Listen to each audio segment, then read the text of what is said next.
رمضان بالکل سر پر ہے اور گرمی بھی اسی حساب سے شروع ہو گئی ہے. جن لوگوں نے روزے رکھنے ہوتے ہیں ان کی صحت پہ اس سے کوئی فرق نہیں پڑتا کہ سردیوں کے روزے ہوں گے یا گرمیوں کے, وہ تو رکھنے ہی رکھنے ہیں.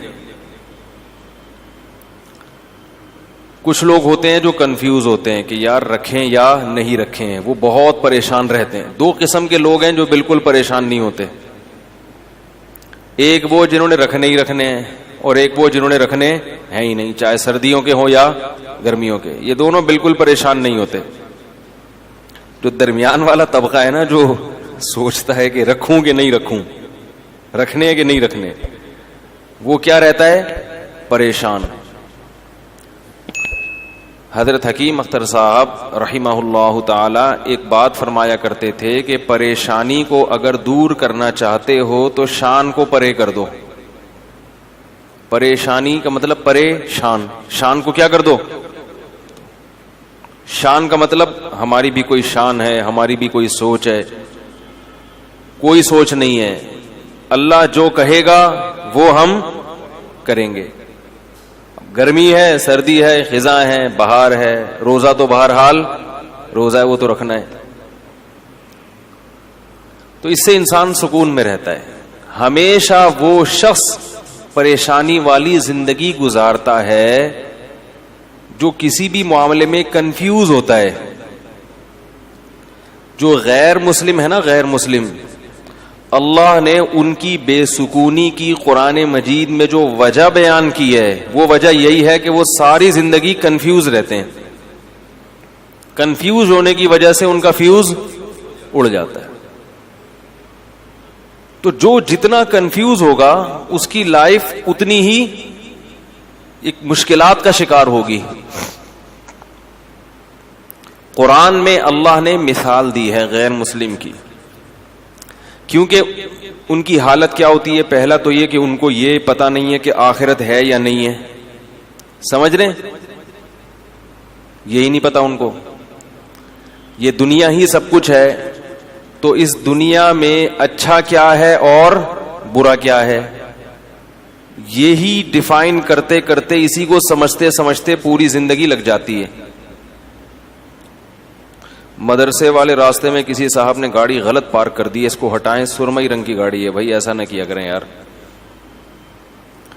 تو ساری زندگی یہ اس مدرسے والے راستے میں اس طرف, یہاں کسی نے گاڑی سرمئی رنگ کی غلط پارک کر دیا, ہم دیکھ نہیں رہے, آنکھیں بند کر رہے ہیں, جو بھی اٹھ کر چلا جائے بھائی. اب وہ شرمندگی وجہ سے ہو سکتا ہے نہیں اٹھ رہے ہو نا, صحیح ہے.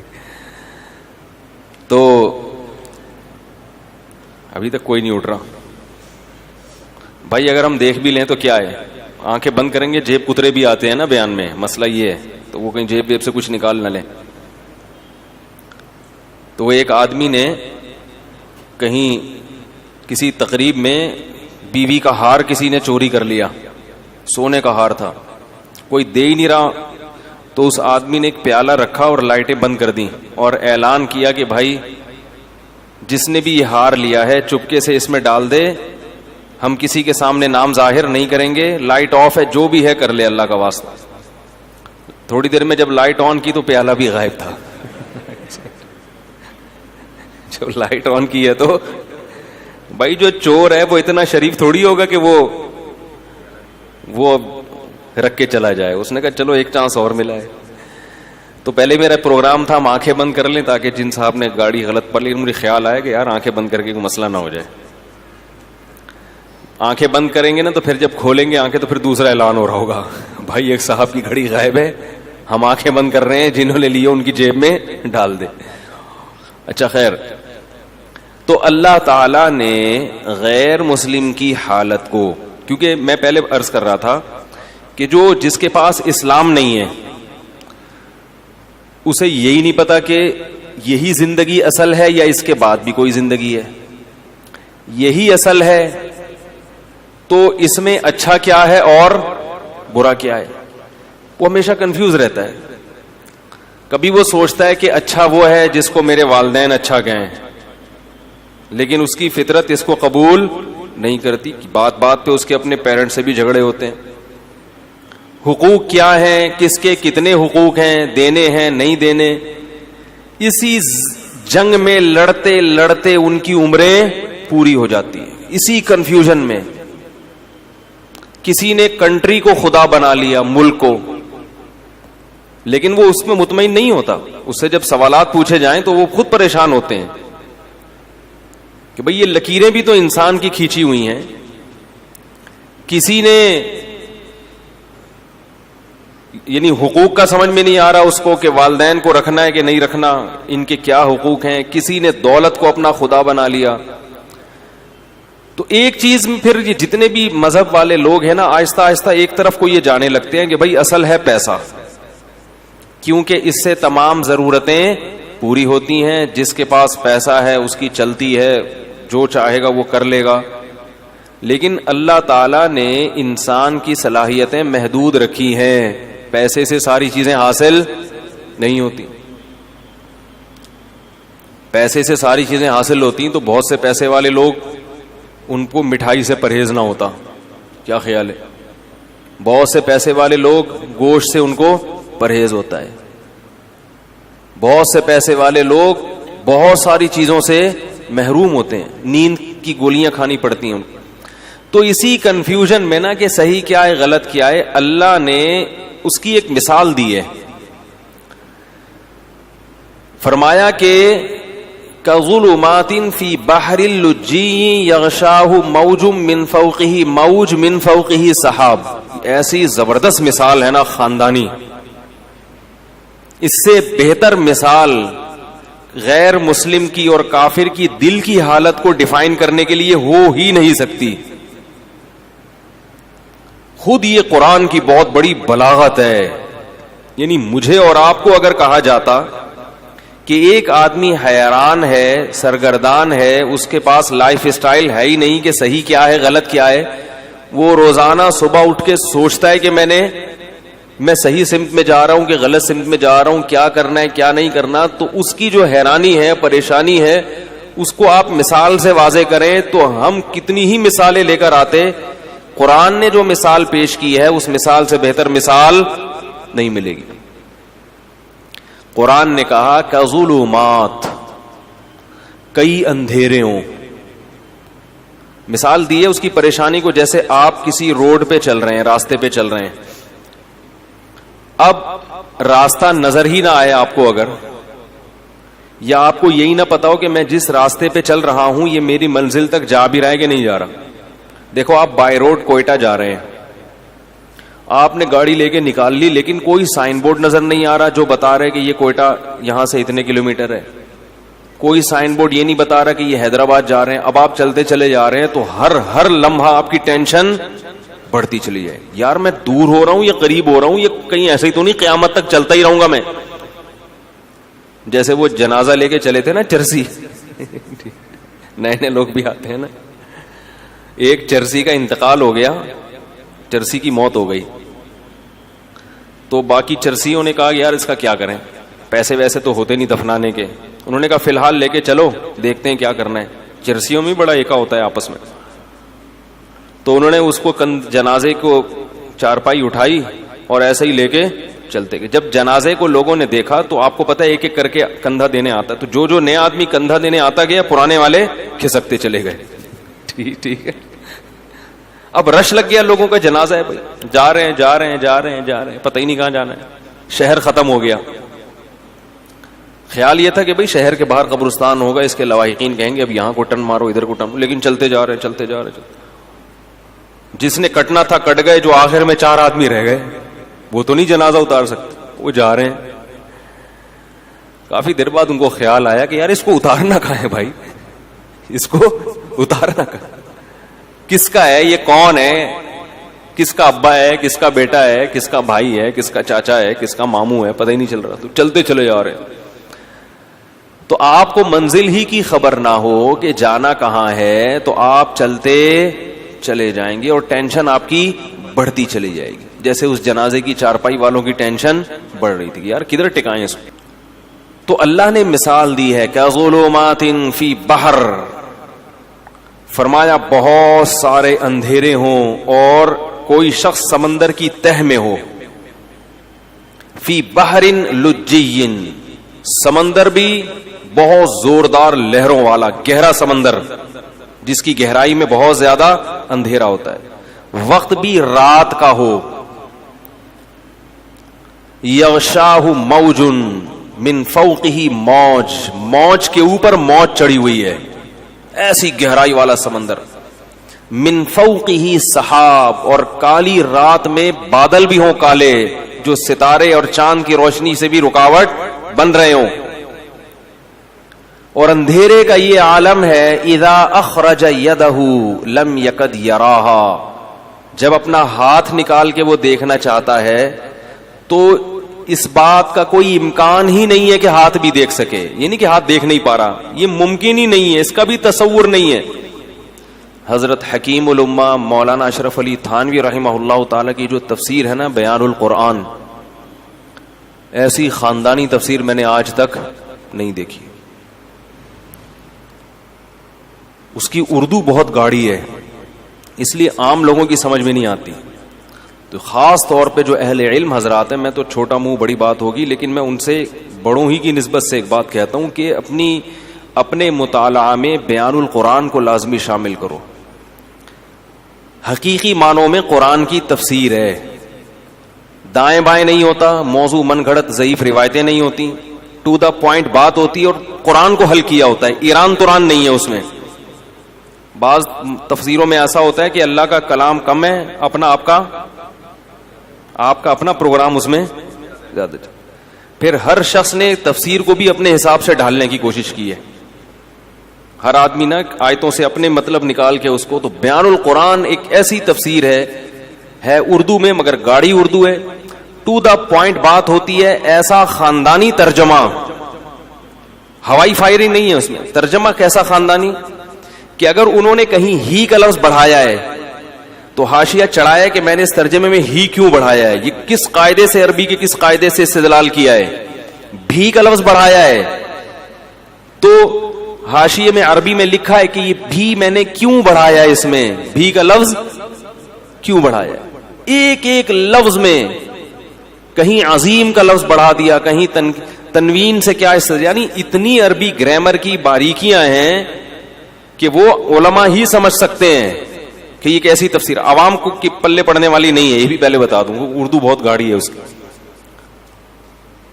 تو بیان القرآن میں یہ لکھا ہے، اس میں بلاغت کے نکات بھی ہوتے ہیں، انہوں نے لکھا ہے کہ ہاتھ کی مثال اللہ نے کیوں دی ہے، اذا خرج یدہ، اللہ نے کہا کہ اتنا اندھیرا ہے کہ ہاتھ نکال کے دیکھنا چاہے تو وہ بھی نظر نہیں آتا، فرمایا اس لیے کہ ہاتھ کو اپنے حساب سے قریب اور دور کر سکتے ہیں، بعض لوگوں کی دور کی نظر کمزور ہے، بعض کی قریب کی نظر کمزور ہے، ہاتھ کے علاوہ جو ہے نا، ہاتھ جب آپ ایسے کریں، ایسے کر لو، تھوڑا دور کر لو، یوں آنکھیں پھاڑ کے تھوڑا سا، اور اپنے حساب سے مینج کر سکتے ہو آپ اس کو، اپنا ہاتھ بھی اگر سجائی نہیں دے رہا کس قدر اندھیرا ہوگا۔ تو اللہ فرماتے ہیں اس شخص کی مثال ہے کس کی، جس کے پاس ہدایت کی روشنی نہیں ہے، جیسے یہ حیران سرگردان سفر کرے گا، اب اس کو کیا پتا کہ اگلا قدم میں نے کہاں رکھنا ہے، اگلے قدم میں کھائی ہے یا پھول بچھے ہوئے ہیں یا قالین بچھے ہوئے ہیں، ساری زندگی اسی قسم پرسی میں گزارے گا جو شخص، اس کی دل کی حالت کیا ہوگی، دماغ کی حالت کیا ہوگی، کیسی پریشانی ہوگی۔ یہ دنیا کا عذاب ہے ان لوگوں کے لیے جو شریعت کو فالو نہیں کرتے، ہر شخص کو خوش کرنے کی کوشش میں لگے ہوئے ہیں، داڑھی کیوں نہیں رکھی جاتی، لوگ کیا کہیں گے، تو کیا بغیر داڑھی والوں سے لوگ خوش ہیں بھائی، میں اچھا نہیں لگوں گا، ملا سا لگوں گا، لوگ کیا کہیں گے، تو بھائی لوگوں کا تو میں تو اب تو مجھے تو یوٹیوب پہ سب سے آیا ہوں نا، کوئی صفائی پہ بیان کرو، اس بیان پہ پھر کمنٹس آتے ہیں۔ ابھی میں نے الہدیٰ انٹرنیشنل پر بیان کیا، میں نے یہ نہیں کہا کہ معاذ اللہ وہ فرحت ہاشمی صاحبہ معاذ اللہ کوئی غلط خاتون ہے یا وہ غلط کام کر رہی ہیں، یعنی جو درس قرآن کے حوالے سے، یا ان کے درس اچھے نہیں ہیں، کچھ بھی نہیں میں نے کہا، ایک اختلافی مسئلہ بیان کیا کہ بھئی ان کے اس مسئلے سے ہمیں کیا ہے اختلاف ہے، تو وہ بھی تو بیان کرتی ہیں نا، بھئی جمہور امت کے خلاف انہوں نے ایک مسئلہ بیان کیا, اس پہ تو کوئی نیگیٹو کمنٹ نہیں کرے گا. ہم نے بتایا کہ بھئی وہی مسئلہ درست ہے جو جمہور امت کا ہے, اس پہ دلائل دے دیے, کوئی طنز نہیں, کوئی کیچڑ نہیں, کوئی کفر کے فتوے نہیں, کوئی گمراہی کے فتوے نہیں. لیکن آپ دیکھو اس پہ کمنٹس. آج میں دیکھ رہا تھا کسی فیس بک پہ, ابے ان لوگ کو تو اپنے بزرگوں کی جو ہے نا وہ غلط باتوں کو سیدھے کرنے سے فرصت ہی نہیں ملتی. بھائی ہم نے بزرگوں کی بات کب کی ہے؟ اس میں قرآن و سنت کی بات کی ہے. اور اگر بزرگ کی بات کر رہے ہیں تو ہم اپنے نہیں, وہ آپ کے بھی بزرگ ہیں, وہ ساری امت کے بزرگ ہیں. امام شافعی صرف ہمارے تھوڑی ہیں, امام احمد ابن حنبل صرف ہمارے تھوڑی ہیں. کسی نے یہ بھی کمنٹس کیے کہ امام ابو حنیفہ اگر پوری امت میں اکیلے چل رہے ہو تو بھی تو آپ جمہور سے ہٹ کے امام حنیفہ کی بات کو مانتے ہو. پہلی بات یہ کہ امام ابو حنیفہ پر آج کے لوگوں کو قیاس نہیں کیا جا سکتا, وہ مجتہد تھے. دوسری بات یہ کہ امام ابو حنیفہ کے بھی بہت سے اقوال ایسے ہیں جن کو حنفیوں نے ترک کیا ہے, جو پوری امت سے الگ تھے. میں ان کی مثال دوں گا تو بات لمبی ہو جائے گی. تو اس لیے وہی بات ہے کہ ایک بات کرو پھر اس پہ کمنٹس, پھر بات کرو, تو کوئی فائدہ نہیں ہے. حضرت مولانا طارق جمیل صاحب سے ملاقات ہوئی, انہوں نے فرمایا کہ چھوڑ دو پبلک کو اپنے حال پہ, یہ کبھی بھی آپ کو جینے نہیں دیں گے. ان کا کام ہے منفی چیزیں نکال کے بس کچھ نہ کچھ کرتے رہنا. تو یہ کوئی اختلاف کی مسئلہ, اختلاف اور فرقواریت کی بات نہیں ہے کہ ایک عالم اگر اپنی رائے بیان کرے دلائل سے دوسرے کے احترام کے ساتھ, تو اس کا یہ مطلب نہیں ہوتا کہ ہم دوسرے کو غلط سمجھ رہے ہیں یا سارے سلسلے غلط ہیں, بس میں ہی جنت میں جاؤں گا باقی سارے کہاں جائیں گے؟ جہنم میں. ایسا یہ مقصد نہیں ہوتا. تو خیر, تو اللہ تعالی نے یعنی دنیا میں سزا کیا دی ہے. میں یہ عرض کر رہا تھا کہ ہم دنیا کو خوش کرنے کے لیے کام کرتے ہیں مگر دنیا خوش. ایک اور چھوٹی سی بات کر دوں, بات چل پڑی ہے. کسی نے ابھی یہ بھی کہا کہ یہ مفتی طارق صاحب جو ہیں کروڑوں روپے کما رہے ہیں یوٹیوب سے. یہ کیا کر رہے ہیں؟ ایک دھیلا بھی نہیں کما رہا, ایک سکہ رائج الوقت بھی نہیں کما رہا. نہیں آ رہی بات؟ میرا جو اپنا چینل ہے وہ بھی ابھی تک ہم نے رجسٹرڈ نہیں کیا, اور میرے بیانات سے لوگ کروڑوں روپے کما چکے ہیں جن پر میں نے کوئی پابندی نہیں لگائی اور ان سے ایک روپیہ بھی نہیں مانگا. یہ اتنا بڑا ظرف مولویوں ہی کا ہوتا ہے سمجھ رہے ہیں. حالانکہ میں اگر ان سے کہوں کہ آپ 80% مجھے دیں گے, 20% آپ رکھیں گے, تو ان کو ماننا پڑے گا یہ, اور وہ پھر بھی مجبور ہوں گے کیونکہ وہ میرے بیانات سے اتنے پیسے کما رہے ہیں. نہیں آ رہی میرا خیال ہے بات؟ پھر بھی نہیں میں کہتا ان سے, مجھے غیر اخلاقی حرکت لگتی. ٹھیک ہے یار, کمانے دو, بیان تو پھیلا رہے ہیں نا, تبلیغ تو ہو رہی ہے, لیکن اس کے کچھ نقصانات سامنے آئے ہیں. تو ان نقصانات کو کنٹرول کرنے کے لیے پھر ہم ابھی اس کو اپنے چینل کو رجسٹرڈ کروا رہے ہیں. تو اس پہ بھی چونکہ اس لیے کہہ رہا ہوں کہ جب رجسٹرڈ نہیں ہے تو کروڑوں روپے کے تانے سننے کو مل رہے ہیں. رجسٹرڈ ہوگا تو پھر کیا ہوگا. اور یوٹیوب کے ذریعے اگر کوئی عالم پیسے کماتا ہے تو بالکل حلال ہے, اس میں کوئی پابندی بولو بھائی نہیں ہے. اگر میں بھی کمانا شروع کر دوں تو مجھے بھی اس پہ پھر صفائی پیش کرنے کی ضرورت نہیں رہے گی. جائز ہے بالکل یہ, اس لیے کہ یہ لوگوں سے نہیں کمائے جا رہے. یعنی یہ جو لوگ چینل کے ذریعے پیسے کما رہے ہیں, مختلف چینلز ہیں, تو لوگ مجھے کہتے ہیں یہ تو آپ کے چینل سے پیسے کما رہے ہیں, ان کو روکو. میں نے کہا پیسے کمانے سے کیوں روکوں میں کسی کو بھائی؟ وہ پبلک سے پیسے کما رہے ہوتے ہیں نا کہ ہم مفتی صاحب کا بیان جب دیں گے آپ کو, جب 50 روپے کا ایک بیان, تو یہ غلط ہوتا ہے یار, نصیحت کی بات ہے. وہ گوگل سے کما رہے ہیں کیونکہ گوگل بھی فری میں, گوگل خود کما رہا ہے. تو جو آدمی کما رہا ہو نا اس کو نچوڑنا چاہیے, بتا رہا ہوں ٹھیک ٹھیک. گوگل خود بھی تو یہ کام فری میں نہیں کر رہا, وہ آپ کے جو ویورز بڑھتے ہیں اس کو ایڈورٹائز ملتے ہیں, وہ اس سے کما رہا ہے, تو اس کا فرض بنتا ہے کہ وہ آپ کو بھی دیں. تو گوگل سے تو کماؤ بھائی, کیا خیال ہے؟ تو لیکن لوگوں نے الزام ہے کروڑوں روپے کما رہے ہیں, ایک روپیہ بھی نہیں کما رہا. تو لیکن کمانا غلط نہیں ہے, حلال کمائیے, جو چاہے مولانا صاحب کمائیں چاہے عام آدمی کمائے, کوئی حرج نہیں ہے. اور میں بے وقوف ہوں جو میں نہیں کما رہا, حقیقت بتا رہا ہوں. یہ مجھے یہ نہیں کوئی فخر سے نہیں کہہ رہا کہ بھائی جب تمہیں گوگل پیسے دے رہا ہے, مفتی طارق مسعود صاحب کو دینے کے لیے تیار ہے, تو مفتی صاحب کیوں نہیں لے رہے؟ ٹھیک ہے, اچھا ہے اگر لے لیں, اپنے بچوں کو اور اچھا کھلا دیں تو کیا ہے. لیکن بات یہ کہ ہمارے پاس ٹائم ہی نہیں ہے, فرصت ہی نہیں ہے ان چیزوں کے سوچنے کی کہ بھائی یہ تو اب اتنی جو ہمارا شیڈول ہے وہ لائف کا اتنا ٹف ہے کہ یہ بھی نہیں پتا چلتا کہ ہمارے فائدے کی کیا کیا, دنیاوی فائدے کی کیا کیا چیزیں ہیں جن سے ہم فائدہ میرے کچھ چھوٹے موٹے بزنس بھی ہیں, ان بزنس کا جو میں نے بیڑا غرق کیا ہوا ہے نا, مجھے کبھی کبھار میں اپنے آپ کو بولتا ہوں تم مجھے تو تنہائی میں ملو. دھمکی دے, میں بزنس نہیں بتاؤں گا کیونکہ میں یہاں اپنے کاروبار کی پبلسٹی کے لیے نہیں بیٹھا ہوا, لیکن ایسا بیڑا غرق کیا ہوا ہے اس بزنس کا میں نے, کسٹمروں کی ایسی کی تیسی کی ہوئی ہے کہ وہ کہتے ہیں یار یا تو مفتی صاحب یہ کاروبار چھوڑ دو ورنہ ہمیں ذلیل نہ کیا کرو. سمجھ رہے ہیں نا, جو بندوں کے میں نے ذمہ لگایا ہوا وہ بس چھوڑیں, وہ بات سے بات نکل جائے گی. تو اس لیے کہ ہمارے پاس فرصت, ہمارے حضرت نے نصیحت کی تھی کہ دین کے کام میں جت جانا, اللہ تعالیٰ رزق کی ضرورتیں خود بخود پوری کریں گے. کوئی ایسا کمائی کا ذریعہ ہو نا جس سے آپ کے دینی ایکٹیویٹیز میں کوئی فرق نہ پڑے, وہ تو ٹھیک ہے. کہیں بھی مجھے ٹائم دینا پڑتا ہے نا کسی کاروبار کے لیے, بزنس کے لیے, ٹائم کے علاوہ میرے پاس سب کچھ ہے, ٹائم نہیں دوں گا میں. ٹائم میں اپنے کاموں میں خرچ کروں گا, جو اللہ ٹوٹا پھوٹا ہم سے دین کا کام لے رہا ہے اس میں خرچ کریں گے, کیونکہ وہ اگر ہم اس میں لگ گئے نا تو پھر تو ہمیں ضرورت کیا تھی بھائی مولوی بننے کی. خیر, تو طنز اعتراض, پتہ نہیں نیگیٹو باتیں, کوئی یا رسول اللہ پہ کلپ, کوئی فلانے پہ کلپ, صفائیاں پیش کر کر کے تھک گئے. بھائی ہم ان کو کافر نہیں کہتے, اللہ کے بندو, ان کے پیچھے نماز, اس کے پیچھے زکوٰۃ, اس کے پیچھے روزہ, یہی چل رہا ہے. تو وہی حضرت کی بات یاد آتی ہے, بھائی کام میں لگے رہو. اچھا یہ بھی ہے کہ وہ ابھی میں گیا تو فیصل آباد میں بڑی اسٹائلش ویڈیوز آئی ہیں میری, مفتی صاحب کی یہ اسٹائل ہاتھ کا, یہ جا رہا ہوں وہ نا تقریر کرنا, پھر یہ اسٹائل, میں خود دیکھ کے حیران ہو گیا. میں نے کہا کوئی فلم ہے یا کہ مفتی صاحب کا بیان. اس پہ بھی بعض لوگوں نے, بعض کو واقعی بدگمانی بھی ہوتی ہے کہ یار یہ کیا فلمی ہیرو کی طرح انہوں نے شروع کر دیا ہے, کے لیے بناتے ہیں. سمجھ رہے ہیں؟ اب مفتی صاحب کو کہیں گھوڑے پہ بیٹھے ہوئے دیکھ لیا, ابھی میں جھنگ گیا تھا 2 گھنٹے گھوڑ سواری کی الحمدللہ, 10 کلومیٹر گھوڑے پہ چلاؤں میں.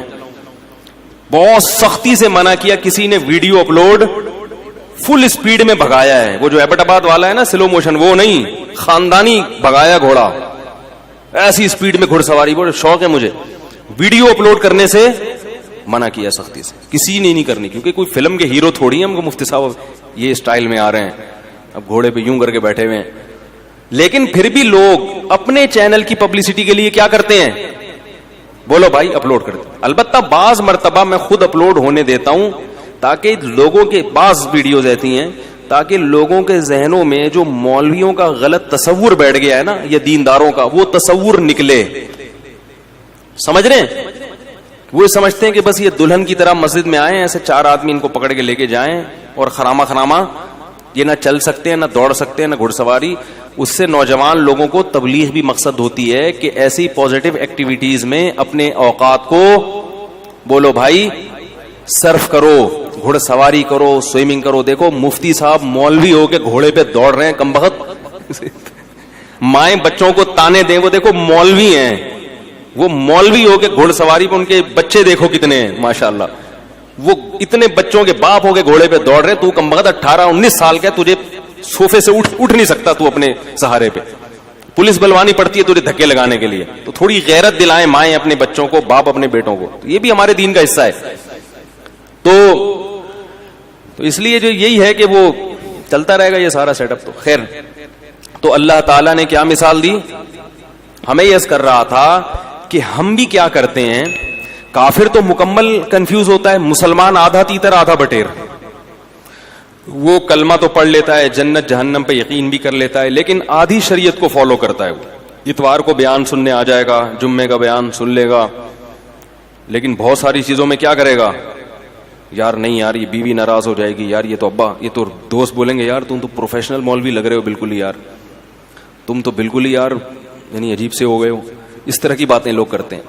تو ایسے لوگ یہ سمجھتے ہیں کہ ہم لوگوں کو خوش کر کے سکون کی زندگی گزاریں گے, حالانکہ وہ سکون کی زندگی نہیں گزار سکتے. کیوں؟ قرآن نے اس کو بڑا اچھی مثال سے سمجھایا ہے. فرمایا ضرب اللہ مثلا رجلا فیہ شرکاء متشاکسون ومثلا ورجلا سلما لرجل. فرمایا بتاؤ ایک آدمی ایسا ہے جس کے کئی آقا ہوں, کئی محبوب ہوں, اور وہ کئی محبوب بھی ایسے ہیں جن کے مزاجوں میں آپس میں بڑا اختلاف ہو. کئی محبوب ایسے ہیں جن کے مزاجوں میں آپس میں, مثال دیتا ہوں, کسی کی 4 بیویاں اور چاروں اپوزٹ دماغ کی ہیں, تو وہ ڈپریشن کا مریض بنے گا کہ نہیں بنے گا؟ چاروں کو خوش رکھنا اس کے لیے ممکن ہوگا ہی نہیں. چاروں کا مزاج بالکل الگ, چاروں پھڈے باز. وہ کہتی ہے میری دعوت قبول کرو, میرے ہاں ناشتہ کرو. کہہ رہی ناشتہ آپ نے میرے ہاں ہی کرنا ہے. تیسری کہہ رہی ناشتہ تو آپ کا باپ بھی میرے ہاں کرے گا. چوتھی کہہ رہی ہے ناشتہ روزانہ کس کے گھر ہوگا؟ میرے گھر. ایک کے ابا ایس ایچ او ہیں, ایک کے ڈی ایس پی, ایک کے آرمی میں کرنل ہیں, اور ایک کے ابا علاقے کے ناظم ہیں بھائی, اور ہول سیل کے حساب سے سالے بھی ہیں. اب چاروں کا مطالبہ کیا ہے؟ ناشتہ کس کے یہاں ہوگا؟ آپ کہو گے بھائی ناشتہ تمہارے ہاں, لنچ تمہارے ہاں, ڈنر تمہارے ہاں. کوشش کرو گے نا؟ نہیں. متشاکسون, جھگڑالو, نہ ضدی. بول دیا ناشتہ آپ نے کہاں کرنا ہے؟ ادھر کرنا ہے. پھٹے گا کہ نہیں پھٹے گا؟ یہ ٹینشن سے بولے گا بھائی 4 پراٹھے تھوڑی کھا سکتا ہوں میں, چلو ادھر بھی ناشتہ کر لیا, ادھر بھی کر لیا, ادھر بھی. پھر لنچ میں یہی پھڈے بازی. تو چاروں کو خوش رکھ سکتا ہے؟ بولو بھائی, نہیں رکھ سکتا. ایک کہہ رہی مجھے اپنے ساتھ سفر پہ لے کے جاؤ, دوسری کہہ رہی اس دفعہ سفر پہ میں نے جانا ہے, تیسری کہہ رہی اس دفعہ تو ان دونوں نہیں جانا, میں نہیں جانا ہے. وہ قرآن اندازی کرے گا نہیں, قرے کو ہم نہیں مانتے, چلو بیگم تمہیں اس دفعہ تمہیں لے جاتا ہوں, اگلے چکر میں تمہیں نہیں, اسی دفعہ میں نے بھی. متشاکسون کا مفہوم سمجھا رہا ہوں آپ. پھڈے باز, ہر ایک کی خواہش ہے کہ ابھی میری جو چاہت ہے اس کو پورا کرو. بھائی پورے آپ پورے ہو جاؤ گے, اس میں نہیں ہو سکتا. 4 دوست ہیں, کوئی بھی 4 محبوب ہیں, یا 3 ہیں, یا 2 ہیں, یا کئی سارے ہیں. اللہ فرماتے ہیں یہ شخص کبھی بھی سکون کی زندگی, بولو بھائی. آپ کہیں گے پھر میں 4 کی ترغیب کیوں دیتا ہوں جب سکون اللہ خود کہہ رہے ہیں. بھائی وہ اس لیے کہ ایسا ہوتا نہیں ہے کہ چاروں, ایک کا ناشتہ کر لو, ایک کے لنچ کر لو, ایک کے ڈنر کر لو, اگلے دن پھر ناشتہ یہاں کر لو. تو باریاں شریعت نے اسی پھڈے سے بچنے کے لیے, پھر بھی نہیں ہے تو پھر جاؤ ڈاکٹر کو دکھاؤ. ایسا بھی ہوتا ہے بعض دفعہ. ہم کب کہتے ہیں کہ لڈو کھانے کی نیت سے کرو؟ ہم تو کہتے ہیں بھائی جہاد ہے, پٹو گے. ٹھیک ہے, یہ تو ہم پہلے کہتے ہیں. ثواب ملے گا مگر پٹنے کا الگ ملے گا اور شادی کا الگ سے ملے گا. تو ضرورت ہے معاشرے کی. تو اللہ تعالیٰ فرماتے ہیں کہ ایک آدمی ہے ایسے ہیں جس کے محبوب ہیں, جس کے کئی خدا ہیں. ایک خدا کو خوش کرتے ہو, دوسرا خدا ناراض ہو جاتا ہے. دوسرا وہ ہے سلام الرجل, جس کا صرف ایک آقا ہے, اس کو پتا ہے صرف میں نے اس کو خوش کرنا ہے, اس کی چاہتوں کو پورا کرنا ہے. فرمایا بتاؤ هل يستويان مثلا, کیا سکون اور اطمینان میں دونوں برابر ہو سکتے ہیں؟ آج مسئلہ یہ ہے کہ ہم نے ایک اللہ کو محبوب حقیقی بنایا ہی نہیں ہے. جمعے کی نماز پڑھ لیتے ہیں اللہ کو خوش کرنے کے لیے, ایک آدھ روزہ بھی رکھ لیتے ہیں اللہ کو خوش کرنے کے لیے, عید پہ نہا بھی لیتے ہیں اللہ کو خوش کرنے کے لیے.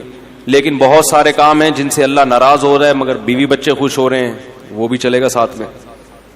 جہیز بھی لے رہے ہیں, نفس خوش ہو رہا ہے اس سے, سود بھی کھا رہے ہیں, بینک کی جاب بھی کر رہے ہیں. رمضان میں جس دن دیکھا کہ یار ذرا آج بڑا مشکل لگے گا, آفس میں دل نہیں لگے گا اگر میں نے کچھ کھایا پیا نہیں, تو روزہ گول. ایک صاحب کا میرے پاس فون آیا کہ حضرت میں وہ 11 بجے آفس آیا ہوں, میں نے سوچا تھا اگر گرمی سخت ہوئی تو چھوڑ دوں گا, گرمی کم ہوئی تو رکھ لوں گا, تو 11 بجے میں نیت کر سکتا ہوں, آج موسم اچھا ہے. میں نے کہا یار تم عجیب آدمی ہو, رکھنا ہے بھائی, یہ تو رکھنا ہی رکھنا ہے. تو کبھی کسی کو معبود, کبھی کسی کو معبود, تو اس سے لوگ کیا ہوتا, اور یہ سب کیا ہیں, ایک دوسرے کے مخالف بھی ہیں. ساری مخلوق کو, سارے انسانوں کو آپ کبھی بھی خوش, سارے رشتہ داروں کو خوش نہیں کر سکتے. اماں کو خوش کرو تو بیوی ناراض, بیوی کو خوش کرو تو اماں ناراض, بہنوں کو خوش کرو تو بیگم ناراض. عجیب سا حساب چل رہا ہے. تو کہیں بھی نہیں ہو سکتا. اس لیے ایک قانون بنا دو بھائی, ہمارا رب کون ہے؟ اللہ ہے, سب سے پہلے وہ ہے, باقی سب اس کے بعد. ناراض ہوتے ہو تو ہوتے رہو, تم نے بھی مر کے مٹی ہو جانا ہے, ہم نے بھی مر کے مٹی. عزت کرو گے تو اچھی بات ہے, نہیں کرتے تم نے بھی مٹی. جنہوں نے عزت کی ہے فرعون کی ہے بھائی, وہ فرعون بھی گیا اور وہ عزت کرنے والے بھی گئے. فرعون غرق نہ بھی ہوتا تو بھی اب تک تو ویسے ہی مر چکا ہوتا. تو وہ رنگ رلیوں پہ زمانے کی نہ جانا اے دل, یہ خزاں ہے جو با انداز بہار آئی ہے. جتنی مردی عزت ہو, شہرت ہو, مٹی میں دفن کرنے کے بعد نا 2-4 دن کے بعد کوئی بھی یاد نہیں کرتا. ایسی دنیا کی حقیقت ہے. شہرت سے تو کبھی بھی متاثر نہیں ہونا چاہیے، اپنی بھی یا کسی اور کی بھی. بڑے بڑی لوگ آئے ہیں دنیا میں، بڑی بڑی شہرتیں حاصل ہوئی ہیں، غائب مرے تو 2-4 دن لوگ روئے ہائے ہوئے کیا، ختم کہانی. تو اس لیے سب سے زیادہ مزے کی زندگی میں وہ ہے جس نے ایک اللہ کو اپنا رب بنا لی. وہ کہہ دے کر لو، کوئی روک نہیں سکتا اس کام سے. وہ کہے نہیں کرو، کوئی کروا کے نہیں، کسی میں دم ہے تو کروا کے دکھائے. میں جب وزیر آباد گیا، پرانی بات ہے، یہ واقعات سنانے کا مقصد کوئی اپنی قصے کہانیاں نہیں، جو بات قرآن کی بتانا چاہ رہا ہوں وہ دل میں بیٹھ جائے. میں جب وزیر آباد گیا نا تو وہاں وہ لوگ بھی سنتے میرا بیان، تو وہ یہ پرانی بات ہے، تقریباً 13-14 سال پرانی. تو انہوں نے 1 مہینہ رمضان کا میں نے وہاں گزارا، وہ میرے درس ہوئے، انہوں نے بڑا میرے درس کو پسند کیا. تو انہوں نے مجھے کہا کہ آپ یہیں ٹھہریں، اب آپ یہاں امامت بھی کریں اور یہاں خطابت بھی، ہم آپ کو اتنی تنخواہ دیں گے، حج کرائیں گے، یہ کریں گے. بڑا بھاری بھرکم لالچ. میں نے کہا نہیں، میں تو کراچی واپس جاؤں گا. میں نے کہا نہیں، میں تو، بچے بھی تھے میرے ساتھ، بہت اکرام کیا انہوں نے، واقعی بڑا اکرام کیا. وزیر آباد میں ایک مسجد ہے دارا کبوترا کے نام سے، وہ لوگ سنتے ہیں کبھی کبھار بیان تو سن رہے ہوں گے. یعنی 1 مہینہ میں نے اپنے گھر سے کھانا، کہتے ہیں 1 مہینہ نہیں کھائے، کوشش کے باوجود کہ بھئی آج ہم زبردستی مقابلے بازی. صبح سحری میں کھڑے ہوتے تھے، یہ دودھ لے کے، دہی لے کے، بھائی خود بنانے دو یار گھر میں، عادت خراب ہو جائے گی. نہیں، پھر وہ افطاری میں پھر کھانا، وہ بھائی مزے ہی موجہ. پنجاب والے ماشاءاللہ کھلانے پلانے میں، کراچی والے بھی کھلاتے ہیں کہ پنجاب والے کھاتے بھی ہیں نا، تو جو اب وہ اپنے حساب سے بھی کھلاتے ہیں. کراچی والا دھونے والے وہ خود بھی پیٹ بھر جائے گا اس کا، آپ کو بھی وہ سمجھے گا پیٹ بھر گیا، سامنے والے صحتیں نہیں ہیں یہاں پہ. تو اب کیا ہوا ہے کہ وہ روزانہ صبح مجلس ہوتی، میرا درس کے بعد وہ بیٹھتے، بھائی آپ یہاں ٹھہرے، میں کہتا نہیں مجھے جانا ہے وغیرہ وغیرہ. 15 دن انہوں نے زور لگایا، انہوں نے دیکھا ٹکنے کا نام ہی نہیں لے رہا. انہوں نے کہا آپ کو پرابلم کیا ہے؟ میں نے کہا بھائی میں، جو میرے استاذ ہیں، جو میرے شیخ و مرشد ہیں، میں ان کا آدمی ہوں. میں کیا ہوں؟ میں ان کا آدمی ہوں.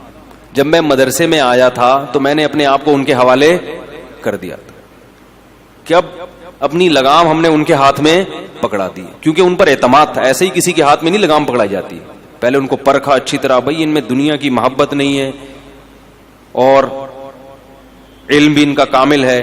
تو اب ہم بچے ہیں، ہم بجائے اس کے کہ اپنی زندگی کو خود متعین کریں، کسی بڑے کے حوالے کر دو. انہوں نے ہمیں پڑھایا، انہوں نے ہمیں لکھایا، یہ سارا علم جو ہم یہاں آ کے آپ کی خیال کے مطابق موتی بکھیر رہے ہیں، سب ان کی محنت ہے. اب ہمیں پیسوں کی آفر آ رہی ہے تو ہم ان کو ٹاٹا کر کے چلے جائیں، ایسا نہیں ہوگا. تو میں نے کہا کہ ان کو لیٹر لکھیں، وہ اگر مجھے کہیں گے نا کہ یہیں ٹھہرو تو آپ مجھے یہاں سے بھگا کے دکھاؤ پھر، ٹھیک ہے؟ اگر وہ مجھے کہتے ہیں کہ یہ مسجد سے جانا نہیں، تو میں نے کہا پھر آپ مجھے یہاں سے بھگا کے دکھاؤ. اور اگر وہ کہتے ہیں کہ یہاں نہیں رہنا، میں نے کہا آپ زنجیریں باندھ لو، مجھے جیسے موقع ملے گا میں وہ کاٹ کے بھاگ جاؤں گا. بے لگام اونٹ جو ہوتا ہے نا، شتر بے مہار، کبھی ادھر بھاگ رہا ہے کبھی ادھر بھاگ رہا ہے، وہ کسی کام کا نہیں ہوتا. جڑے پہلے مرکز متعین کرنے میں ٹائم لگا ہے، ایسا نہیں کہ کسی پہ بھی اعتماد کر کے اپنی زندگی کی لگام اس کے ہاتھ میں دے دی، ایسا نہیں ہے. پرکھنا پڑتا ہے، جانچنا پڑتا ہے. میں نے کہا ہمیں اپنے بڑوں پر الحمدللہ بھرپور اعتماد ہے، 8-10 سال ان کی صحبت میں ہم نے گزارے ہیں. میرا یہ خیال ہے کہ مجھے ان سے زیادہ بہترین لوگ اس دنیا میں مل ہی نہیں سکتے تھے. اللہ نے پتہ نہیں والدین کی کون سی نیکی قبول کی، ایسے لوگوں کے پاس ہمیں پہنچا دیا. تو اس کی برکتیں ہیں، اللہ تعالیٰ ٹوٹا پھوٹا کام لے رہا ہے. تو اس سے دیکھو یہ فائدہ کیا ہوا مجھے کہ خیالات منتشر نہیں ہو رہے، سکون آ گیا طبیعت میں. بھائی وہ کہیں گے تو کر لیں گے، نہیں کہیں گے تو نہیں کریں گے. ورنہ انسان سوچتا، میں نے ایسے لوگوں کو بھی دیکھا، علماء کو بھی، جو پریشان کہ کیا کریں، اب ان کی زندگی بھی کس میں گزر رہی ہے، پریشان. پھر پیسے کی محبت آ جاتی ہے، یار دین کے تو یہ والے اس میں پیسہ زیادہ ہے تو ادھر چلو. جب پیسے کی طرف آئے تو پھر پیسہ اصل مقصد بن گیا، تباہ ہو گئے. تو ہمیشہ انسان کی سکون کس میں ہے کہ وہ اس کو یہ پتا ہو کہ میں نے کس ٹریک پر زندگی گزارنی ہے. اس میں سکون ہے انسان کی طبیعت میں. آرام سے سکون سے. اکابر پرستی الگ چیز ہے. اکابر پرستی کا مطلب یہ کہ آپ کے بزرگ کچھ بھی الٹا سیدھا کریں آپ نے ان کو صحیح کرنا ہے. ایسا نہیں ہے الحمدللہ, یہ نہیں ہے. ہمارے بڑوں سے بھی بعض, ہماری کوئی حیثیت نہیں ہے لیکن بعض چیزوں میں ہم بول دیتے ہیں کہ بھئی یہ والی رائے ہماری نظر میں, میرے شیخ تو 4 شادیوں کے قائل نہیں ہیں, میں نے اس میں اپنے شیخ کی مخالفت کی ہے.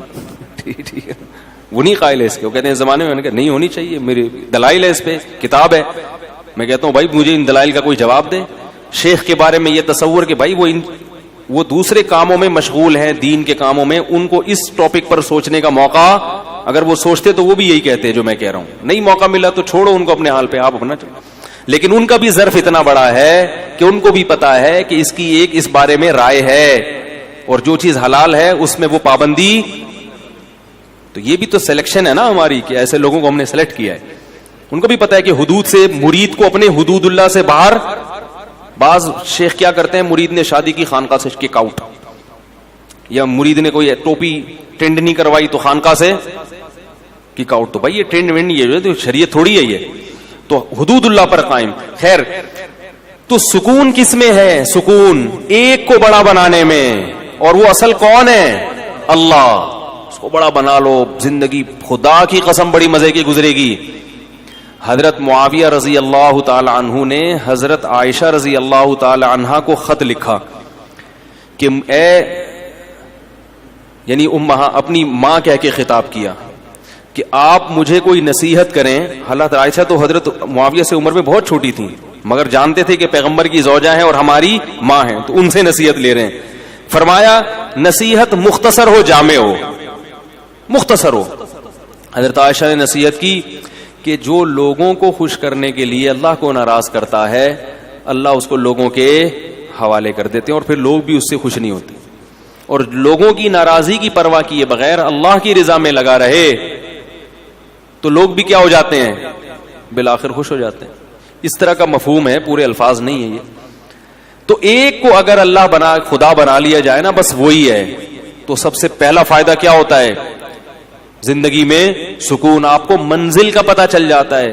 تو اس لیے میں اتنی لمبی تقریر کر رہا ہوں کہ دیکھو بھائی, یہ جو فرائض و واجبات ہیں اس میں ہمارے پاس آپشن نہیں ہے. رمضان کے روزے صرف مسافر چھوڑ سکتا ہے اور بیمار, ان 2 کے علاوہ کوئی بھی روزہ نہیں چھوڑ سکتا. اور سفر میں بھی اگر تکلیف اور مشقت نہ ہو تو روزہ رکھنا افضل ہے تاکہ رمضان کی فضیلت حاصل ہو. وہ جو حدیث میں آتا ہے لیس من البر الصیام فی السفر, سفر میں روزہ نیکی نہیں ہے, وہ اس سے وہ سفر مراد ہے جس میں تکلیف ہو, مشقت ہو.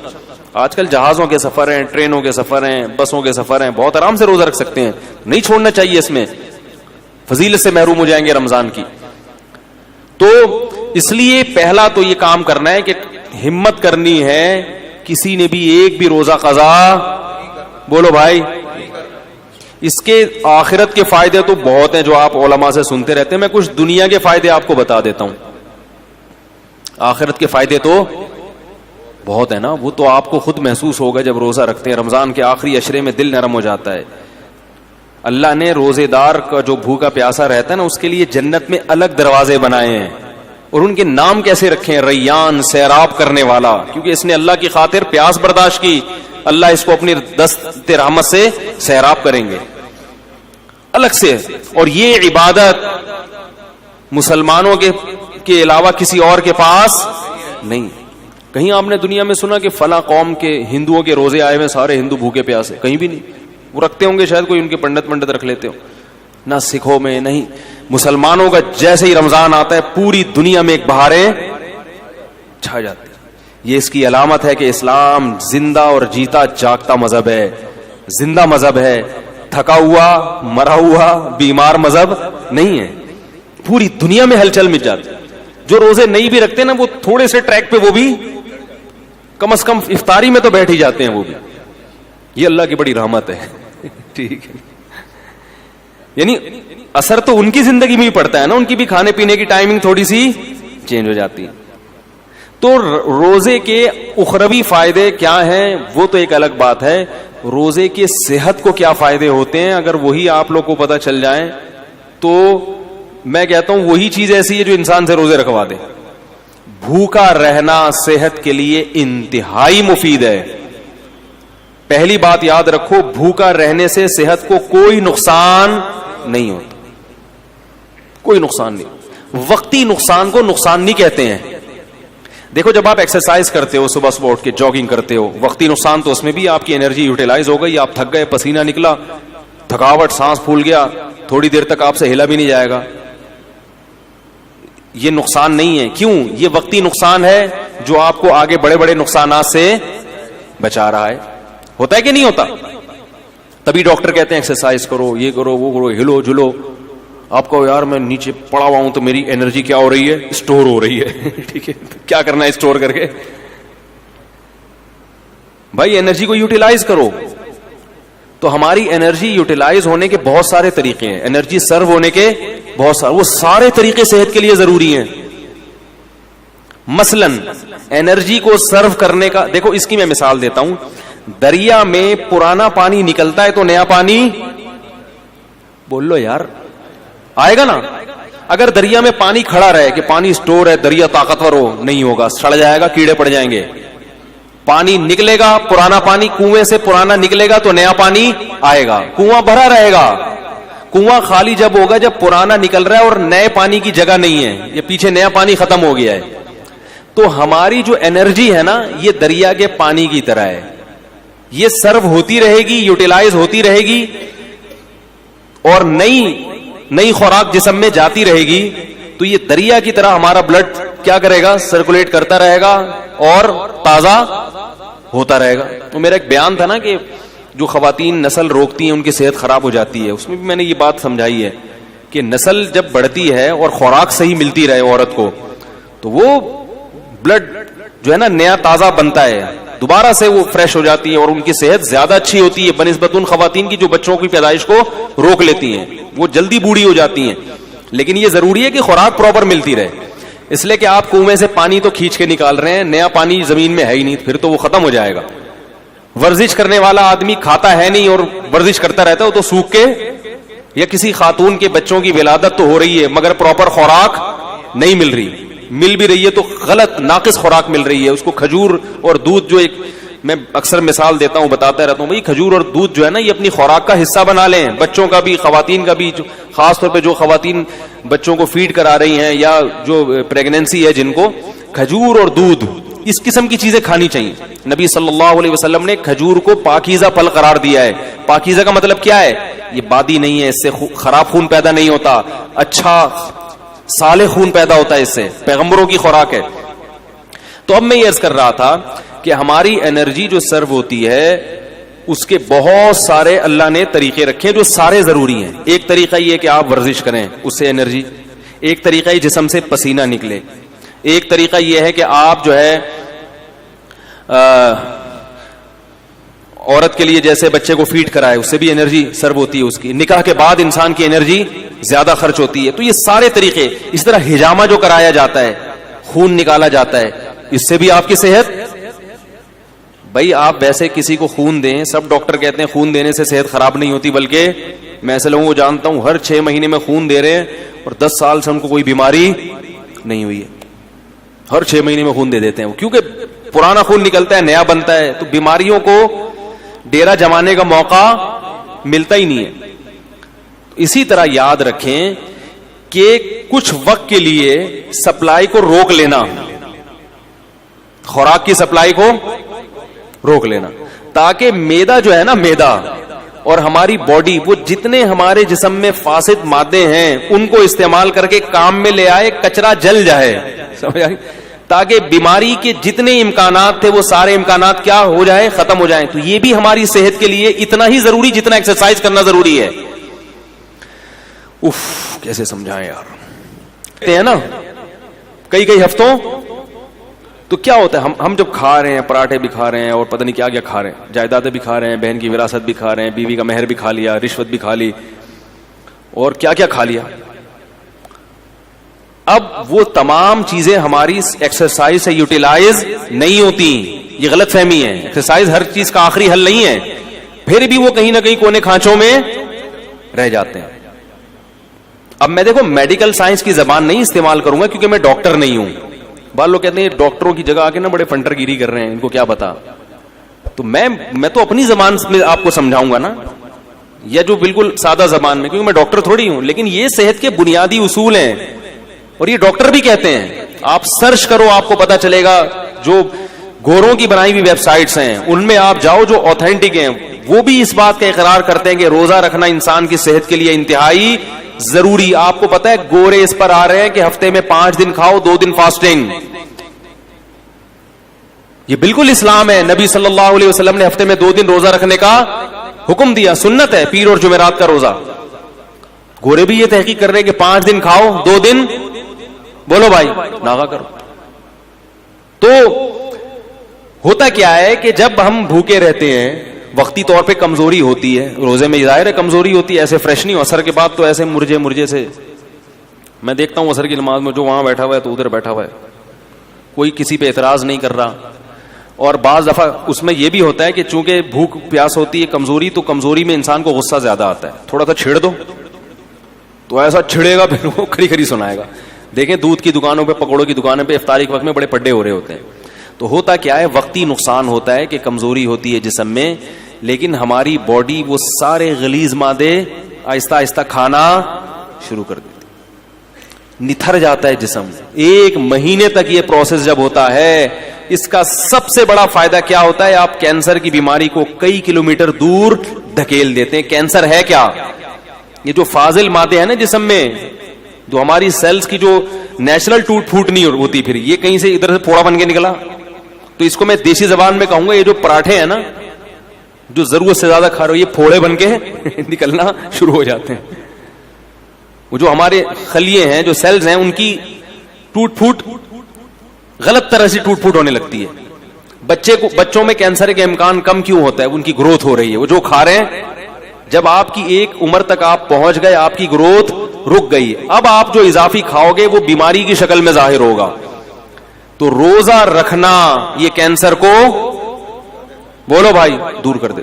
بلکہ بعض حکیموں کی مستند ذرائع سے ہمیں اطلاع ملی ہے کہ انہوں نے کینسر کا جو علاج کرایا ہے وہ مریض کو بھوکا رکھ کے کرایا.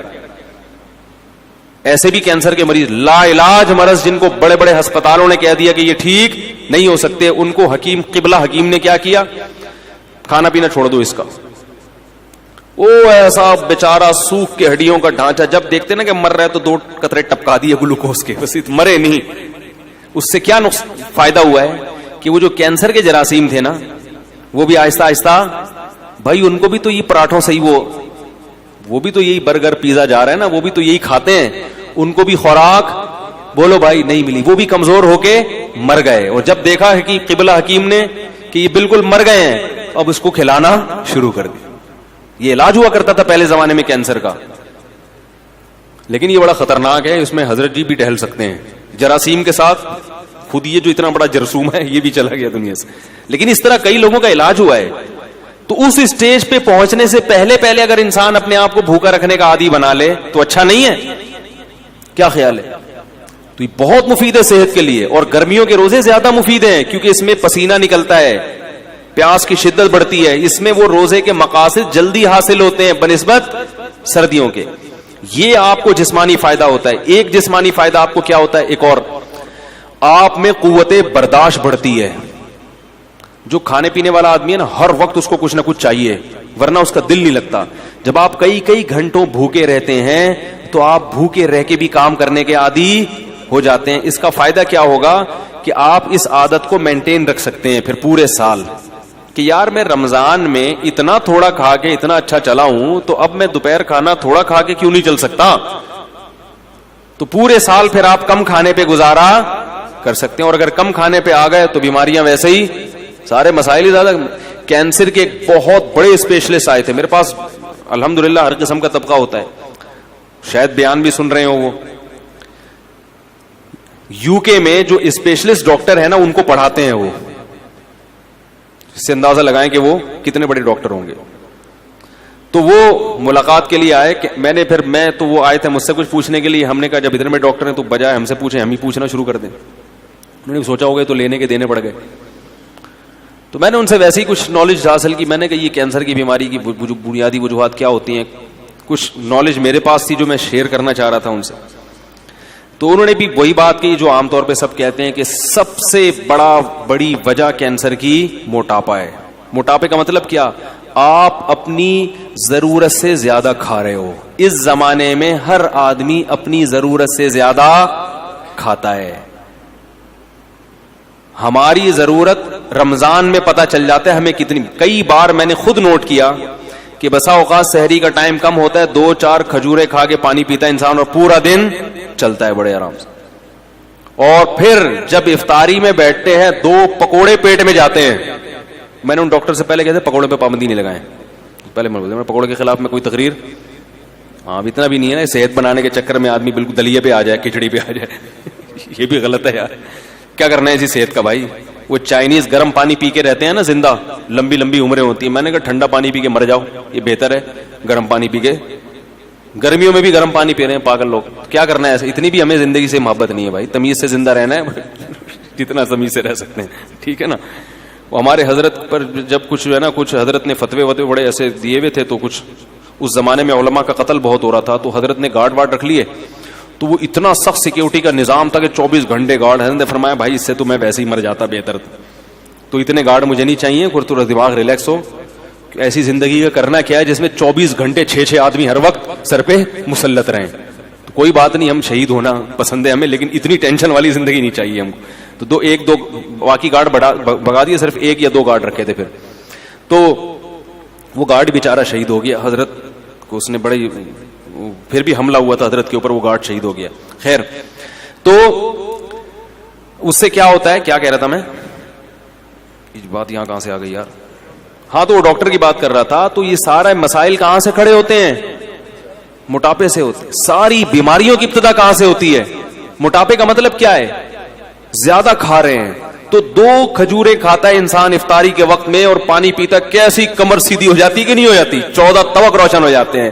اس سے پتہ چل جاتا ہے کہ ہمیں زندہ رہنے کے لیے اور چلنے پھرنے کے لیے, باڈی کو رن کرنے کے لیے اتنا کھانے کی ضرورت, بولو بھائی, نہیں ہے جتنا ہم کھا رہے ہیں.